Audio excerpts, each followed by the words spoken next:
This episode of Nos Arietes is sponsored by Full Pull Wines, a Seattle-based wine retailer and proud sponsor of Nos Arietes since 2011. Full Pull was founded in 2009, is based in Seattle, and is owned and operated by longtime Sounders supporters. They offer the best boutique wines of the world to members of their mailing list, with special focus on their home, the Pacific Northwest. Hi, I'm Will Bruin, and I was just recognized as a Seattle Sounders legend. Now I get to do voice reads for the Sounder at Heart podcast network. Here we go. Come on! Hey, O'Shan! Let's go! A save by Fry! The Seattle Sounders have done it! MLS Cup winners! Here comes Rangers through the middle to crown it for Seattle! And now they truly can start the celebrations.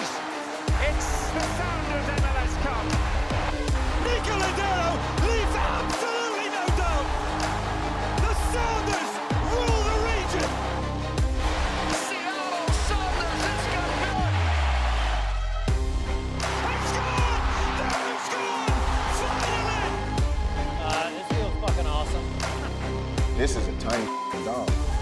We want to win. It's Seattle Sounders, bro. Porter says cheated. You know, what was the thought process in terms of who you decided to use and who you didn't?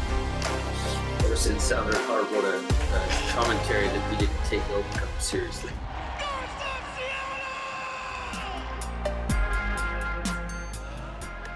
Welcome back to another episode of Nos Arietes on the Sounder at Heart podcast network. I am Jeremiah O'Shan. Joining me today to help give us sort of a tactical preview of this Houston Dynamo team that the Sounders are getting ready to open up a 3-game series with on Monday is Andrew Pearson. You may know him as Interpersonal from Twitter, but he's also the guy who writes all of our sort of tactical previews over at Sounder at Heart. Welcome to the show, Andrew. Yeah, thanks for having me. Always happy to chat about the Sounders, especially playoff Sounders. Exactly. Playoff Sounders. It is... So the Sounders come into this game, you know, I don't know. Let's just get your high level. You've spent a lot of time looking at the various opponents the Sounders have played. If it was up to you, who would you have rather faced between the Houston Dynamo and Minnesota United, who the Sounders have dominated really historically at home, both of them. But yeah, I guess it's harder to say because Minnesota has added pieces with their new striker who's been playing well. Their form is really good, especially their attacking form.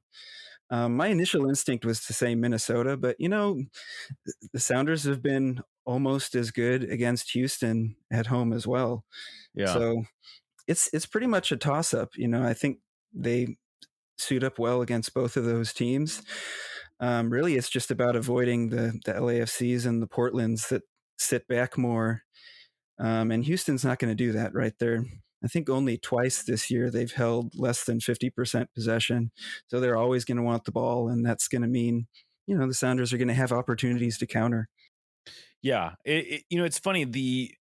You said this in the approach to the show, so I'll give you credit for this, but it's sort of like looking in a time, in like almost like a time machine for the Sounders. It's almost like they're looking at themselves from last year, where it's a very ball dominant team. They aren't maybe quite as interested in the counter press that the Sounders were when they were at their best last year, but it is a team that wants to hold on to the ball a lot, but they sort of do it at the cost of being dynamic offensively. They are one of the lower scoring teams in the Western they're one of the league's lower scoring teams. Mm-hmm. They actually make the Sounders look like a reasonably adept offense.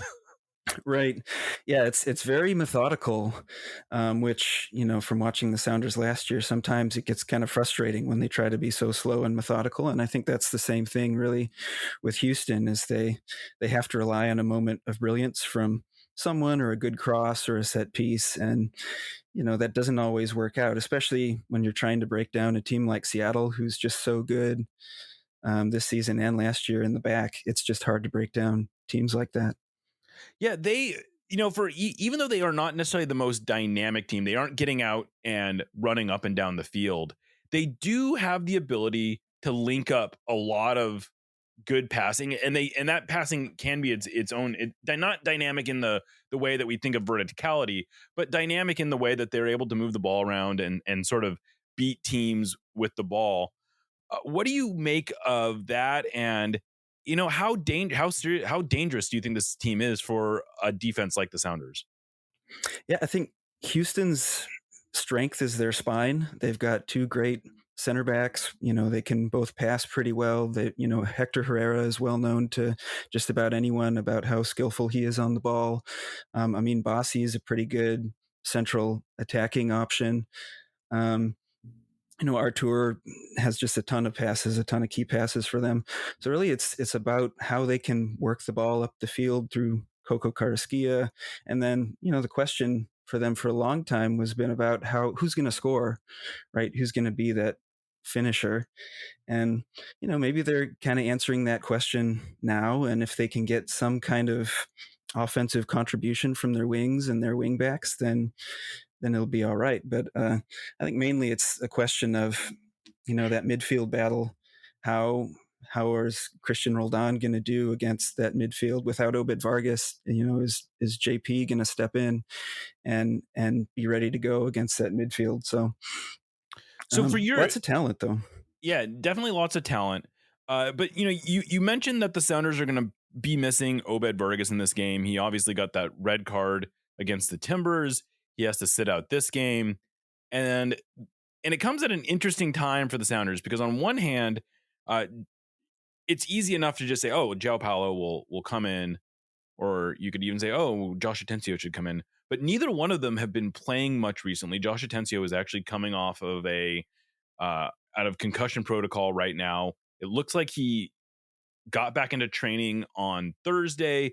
My hope is that he'll be fully in by Saturday, but he hasn't had a full training session yet. João Paulo has been sort of coming back relatively slowly from his latest injury. He has played. He didn't play against the Timbers, but he had played in the 2 games before that. And then, of course, there's also the option of bringing in Danny Leyva, who hasn't played a ton for the first team recently, but he has been at least getting minutes with the Defiance. If it's up to you and you're sort of having to choose between, balancing fitness and familiarity and all these other things, what do you think is the Sounders' best option in terms of partnering with Christian Roldan? I might be a little bit biased towards Christian because he's been so fun to watch the past few weeks. He's been so great spreading the ball around from deep. So the idea of him with Atencio in front of him, kind of just filling that Vargas role, that seems great to me. But I don't know that you can really go wrong. Obviously, I would not be surprised at all if Schmetzer just leans on João Paulo and the two of them, him and Christian figure it out. I don't think you can go wrong with that. But the main thing for me has just been Christian's been so good, spreading the ball out to the wings, getting it to Rothrock, getting it to Pedro. And I think that's probably really going to be key in this game is attacking those outside backs for Houston. Yeah, it was funny. As I was filling out my best 11 ballot this last week, I was doing a lot more research into how everyone is doing around the league. And I was surprised. I was actually surprised to see that Christian Roldan has had a better, tackling and he's been much more active defensively than I think I realized. Like I think you can watch him play for the last couple months and say, okay, this is a player who looks more like I was pretty skeptical of him as a number 6, in part because for all the talk of, well, that's his natural position, he hadn't really ever played as the more defensive minded of the two double pivots at any point really prior to this year, and certainly not for an extended period. And he's really stepped up into that position. I think he looks really comfortable there. And, he hasn't had a lot of goals and assists, but he has been actually pretty good in most other facets of the game. What have you made of that transition this year for him? Yeah, it's been so smooth. I didn't really see it coming necessarily either, just because it's been so long since, Brian Schmetzer has wanted to put him back there. It makes sense. It's all the things he was trying to do on the wing, but from a deeper position where he can be more effective. And I think having Obed Vargas in front of him, who's happy to carry the ball, is good with his feet. Kind of now we've seen over the last couple games, has been good at getting into the box. It's a good pairing. I don't know if there's much other than that. Then Christian's always had this skill set, and it was more about positionally. Is he just going to be able to adapt? And he's such a smart player. It's worked out really well. So on the other part of the opposing midfield, you talked about Hector Herrera, Ache, as people may know him as, Emile Bossi, Artur. That's a pretty good trio of central midfielders. It is arguably as good as really. It might not be as dynamic as the best midfields in the league, but it's very ball secure. It's very defensively sound. They connect a lot of passes. Archer was actually my best 11 in my best 11. He was absolutely dynamic defensively. But the thing that, and I guess they also have Coco Carrasquilla, another player who gets in there, and who just won CONCACAF Player of the Year. I oddly enough, I didn't even mention right. him, but.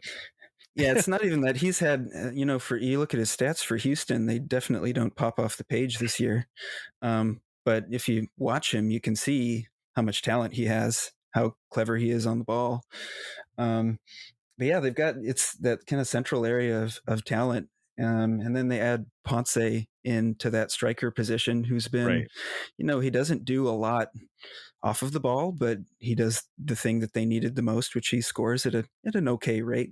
He's not lighting it up on the stats page necessarily, but he looks like a true striker, which is what they've needed. Thank you for listening to the Sounder at Heart Podcast Network, which now includes Nos Arietes, Lobbing Scorchers, and the Cooler Guild. We've been independent since August of 2023, but need your support to make sure it continues. Although this podcast is free, it's only made possible by your continued support. Memberships start as low as $25 a year, which not only helps make podcasts like this one happen, but also gets you access to everything we produce.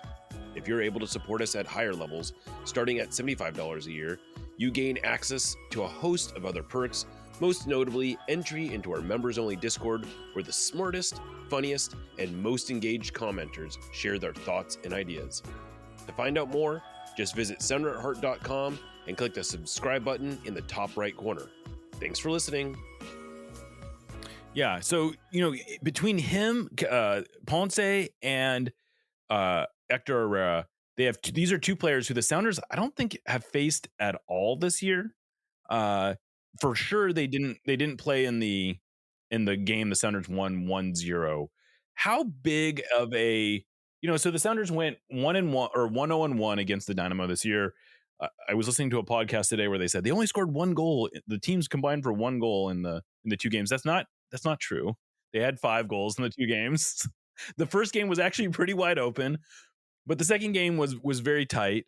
That said, how much of a difference does having those two play? Like how much should we even take away from those 2 previous meetings, considering our 2 of the best players that Houston has weren't really even in those games? Yeah, I think, well, you can look at it and say the last meeting's probably the closest, and it was still a pretty tight game. Yeah. I think having Herrera really just makes everything that they try to do easier. Houston doesn't seem like they really deviate from their plan, no matter who's going to be in there in terms of personnel. So if they can get something off a set piece with Herrera taking one, if they can do some really clever combination, it's probably going to be Ponce finishing off and Herrera somewhere in the mix. So it's definitely a boost. I don't know. I'm not super sold on Houston being able to come into Seattle and get a win or get a draw, but I'd be pretty shocked if this is a high scoring game. It's the playoffs. Those tend to be pretty nervy and close. So yeah, it'll help, but it's probably just going to come down to one moment of a set piece or something like that. As these games so often do. Yeah, especially for the Sounders. Yeah. And to the degree that they do have some real dynamism on this team, it seems like it's mostly Griffin Dorsey coming off the right wing as a fullback, but he gets into the attack a lot. How aware do you feel like the Sounders really need to be of that sort of attack, who they haven't? I mean, I guess that you could say that they've struggled with it a little bit, Mosquera gave him trouble at times. But Dorsey wasn't very effective in either of the games that the Sounders played against them. I don't know how big of a concern is that for them? It's a two-way threat, right? I mean, if they send Dorsey forward, we've seen in the recent games against the Sounders, Rothrock taking it right back at him. I think I more look at Dorsey as a potential opportunity for Seattle to attack. He's been okay. I mean, he puts in decent crosses. He's certainly a big physical guy. He's quick enough. He's tall. But you look at that last game, Paul Rothrock kind of skins him a couple times and probably should have had an assist to Jordan. I think you look at their last game against the Galaxy.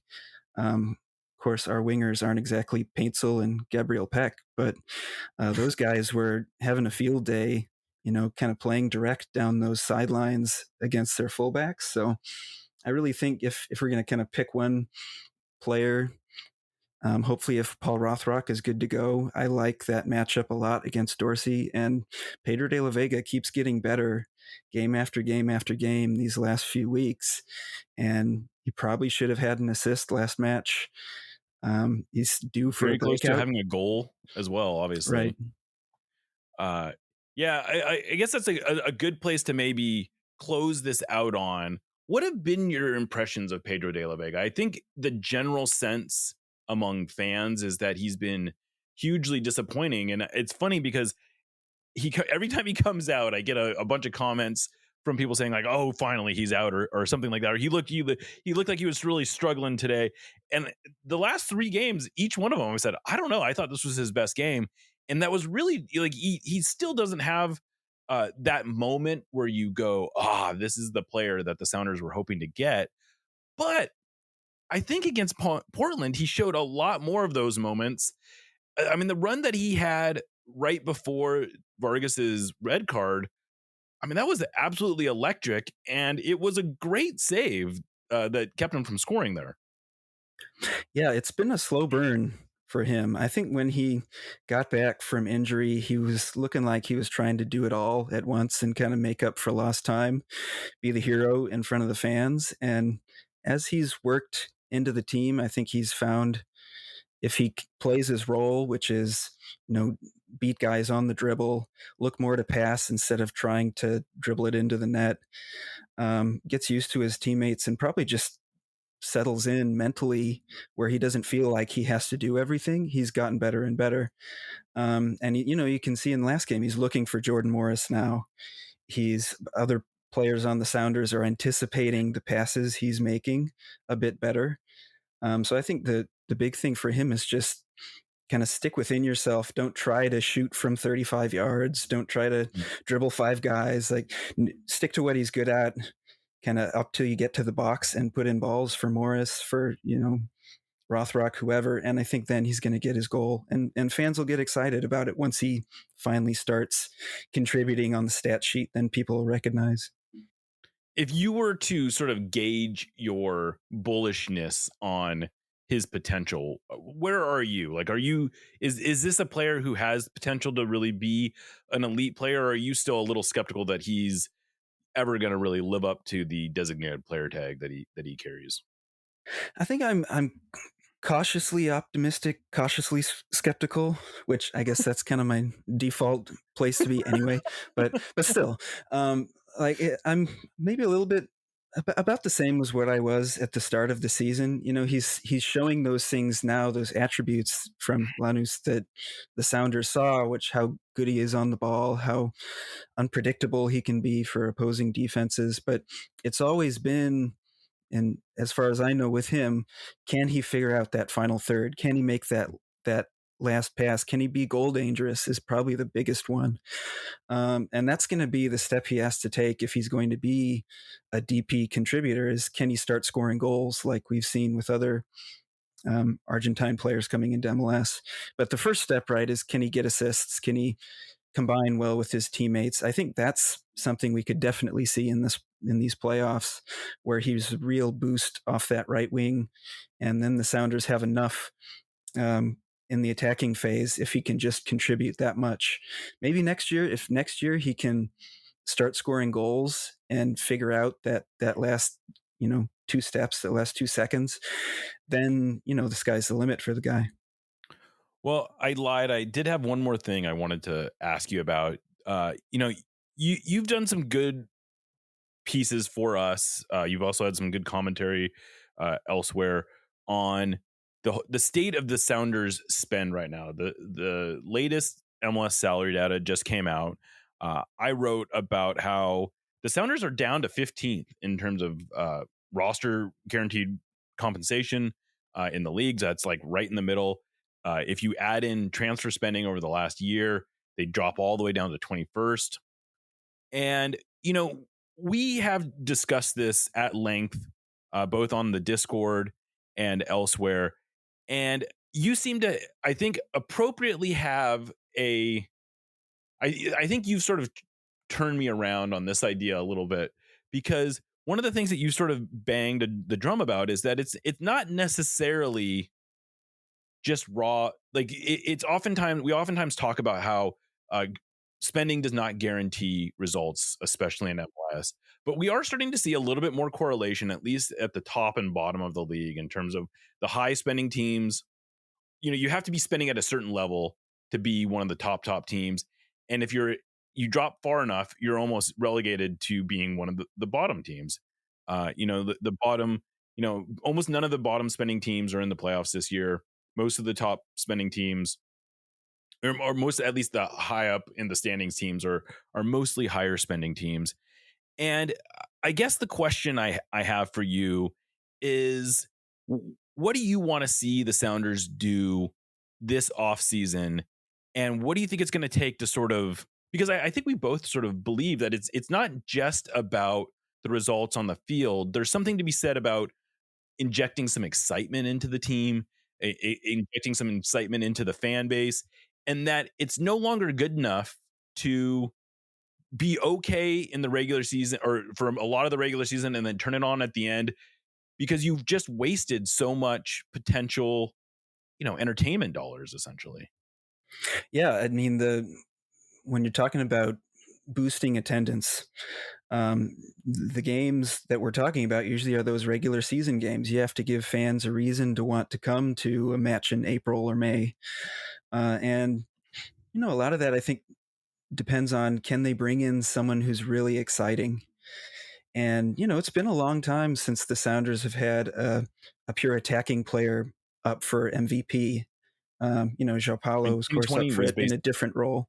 Yeah, 2020, I suppose, was when Ladero and Morris were both sort of vaguely in consideration, and they were both best 11 players.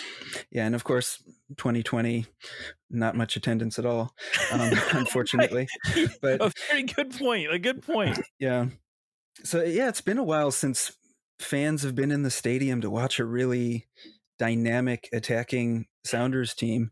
So that's kind of the main thing I hope they get is I'm sure they're going to be looking for an attacking player. I'm biased towards them going after someone to play on the wing. But, I think when you talk about overall spending, I look at it less as, can we compete with Miami's or make sure we're not way down with whoever, St. Louis or whatnot. But are we spending enough to keep the Sounders competitively where they've been historically, right? Kind of that niche that they've found, spending not at the very top, certainly nowhere near the bottom.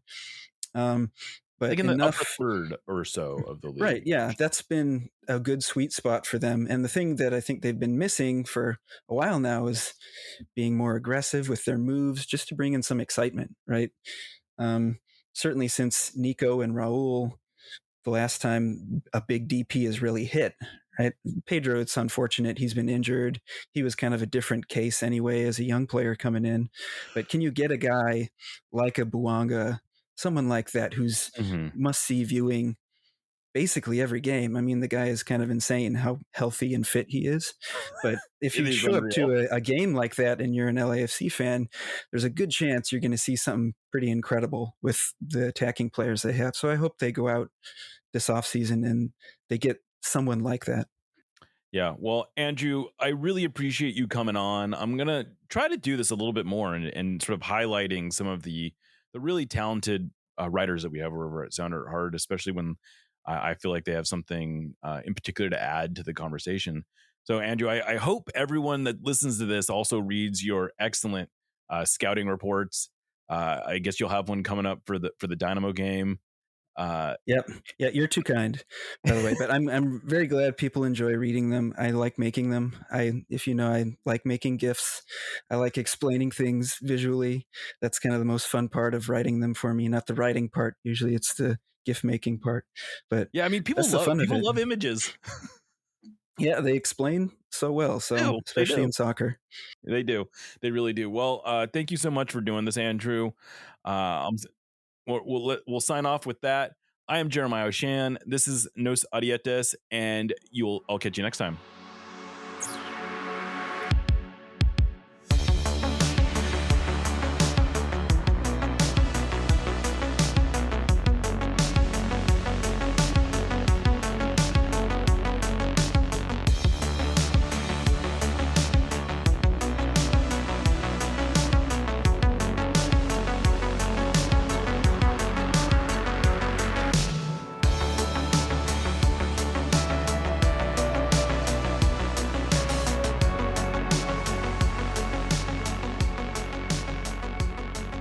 We love you. Let's win another one!